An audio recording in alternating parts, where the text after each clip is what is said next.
Hello everyone, Edge Smart Classes के current affairs के इस नए वीडियो में आपका स्वागत है। डेली करंट अफेयर्स की सीरीज के माध्यम से हम प्रतिदिन राष्ट्रीय और अंतर्राष्ट्रीय महत्व की कुछ महत्वपूर्ण जानकारियां आपके साथ साझा करते हैं, जो विभिन्न प्रतियोगी परीक्षाओं की तैयारी के लिए काफी ज्यादा इंपॉर्टेंट होने के साथ साथ समझने और याद करने में भी काफी आसान होंगी। आप इन स्लाइड्स में लिखी गई बातों को और मेरे द्वारा बताए जा रहे पॉइंट्स को भी एक कॉपी में नोट करते चलें, जिससे आपको रिविजन करने में आसानी हो। तो चलिए वीडियो की शुरुआत करते हैं। तो इस वीडियो में हम देखेंगे हाल ही में चर्चा में रहे हुए राष्ट्रीय और अंतर्राष्ट्रीय महत्व के घटनाक्रम। तो आइए शुरुआत करते हैं हेडलाइंस के साथ। पहले न्यूज है, नई दिल्ली में एससीओ संघाई कॉरपोरेशन ऑर्गेनाइजेशन में की बैठक में राष्ट्रीय सुरक्षा सलाहकारों की बैठक आयोजित की गई। इसके बाद केंद्रीय मंत्री गिरिराज सिंह ने कैप्टिव रोजगार पहल की शुरुआत की। इसके बाद अगले न्यूज देखेंगे, EV electrical vehicle charging station स्थापित करने हेतु 800 करोड़ रुपए मंजूर किए गए। इसके बाद भारत को उत्पाद विकासकर्ता और विनिर्माण राष्ट्र बनाने हेतु टास्क फोर्स का गठन। इसके बाद अगली न्यूज देखेंगे, बांग्लादेश के राष्ट्रपिता बंगबंधु शेख मुजीबुर रहमान को साहित्य पुरस्कार से सम्मानित किया गया। इसके बाद देखेंगे अगली न्यूज, कश्मीर की आलिया मीर वन्यजीव संरक्षण पुरस्कार 2023 से सम्मानित। इसके बाद देखेंगे स्माइल और श्रेष्ठ योजनाएं, ये अभी हाल ही में चर्चा में रही। और इसके बाद देखेंगे आखिरी न्यूज, भारत और रोमानिया के बीच रक्षा सहयोग। तो आइए अब शुरुआत करते हैं विस्तार के साथ।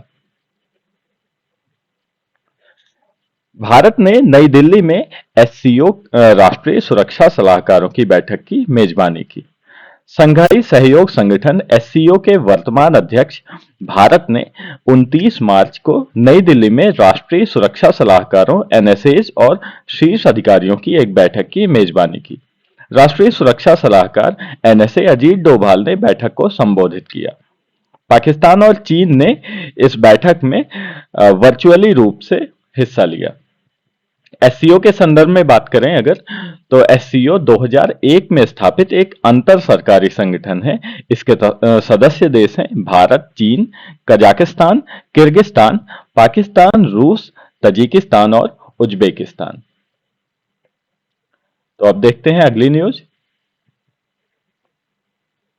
केंद्रीय मंत्री गिरिराज सिंह ने कैप्टिव रोजगार पहल की शुरुआत की। केंद्रीय ग्रामीण विकास मंत्री गिरिराज सिंह ने दीनदयाल उपाध्याय ग्रामीण कौशल्या योजना डीडीयू जीकेवाई के तहत 19 कैप्टिव एम्प्लॉयर्स को ऑनबोर्ड किया। कैप्टिव एम्प्लॉयर्स ग्रामीण गरीब युवाओं को प्रशिक्षित करेंगे और प्रशिक्षित युवाओं को अपनी कंपनी या सहायक कंपनी में नियुक्त करेंगे। एमओआरडी यानी मिनिस्ट्री ऑफ रूरल डेवलपमेंट और कैप्टिव एम्प्लॉयर्स ने भी इस उद्देश्य हेतु एमओयू पर हस्ताक्षर किए।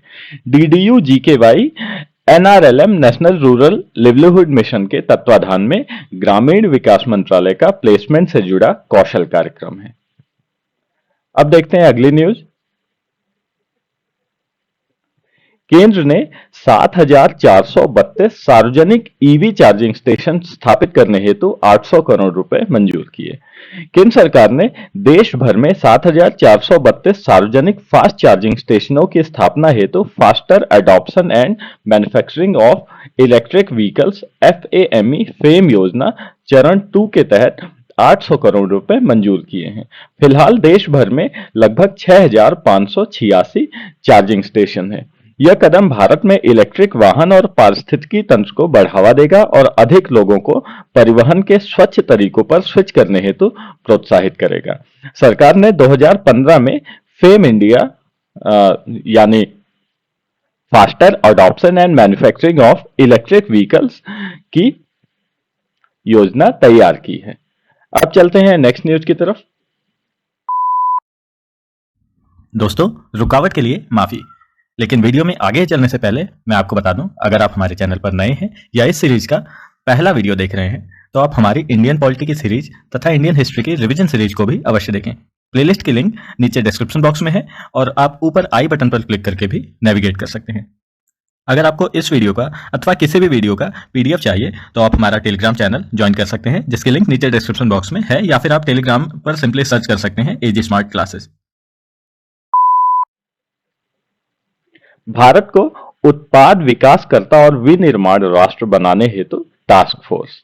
इलेक्ट्रॉनिक्स और सूचना प्रौद्योगिकी मंत्रालय MEITY ने भारत को उत्पाद विकासकर्ता और विनिर्माण राष्ट्र बनाने हेतु 9 सदस्यीय टास्क फोर्स का गठन किया है। इसकी अध्यक्षता अतिरिक्त सचिव भुवनेश कुमार करेंगे और संयुक्त सचिव इलेक्ट्रॉनिक्स अमितेश कुमार सिन्हा इसके संयोजक होंगे। यह खुद को चीन और वियतनाम जैसे देशों के विकल्प के रूप में स्थापित करने का एक प्रयास है। अब देखते हैं अगली न्यूज।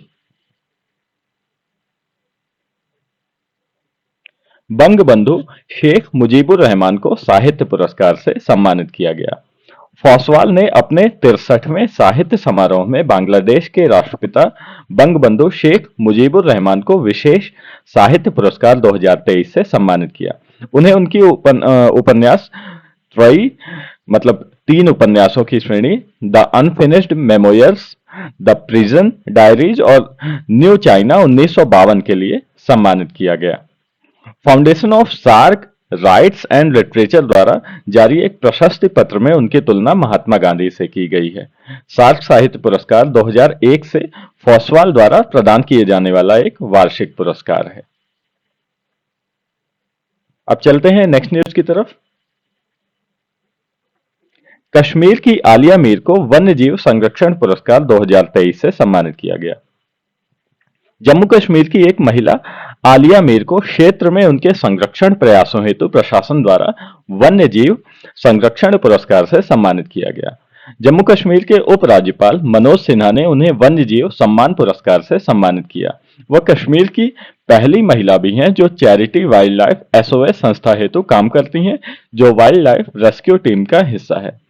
वह बियर रेस्क्यू इन कश्मीर, रेस्क्यू तथा रिलीज ऑफ वाइल्ड एनिमल्स में अपनी उपलब्धियों हेतु सम्मानित हुई हैं।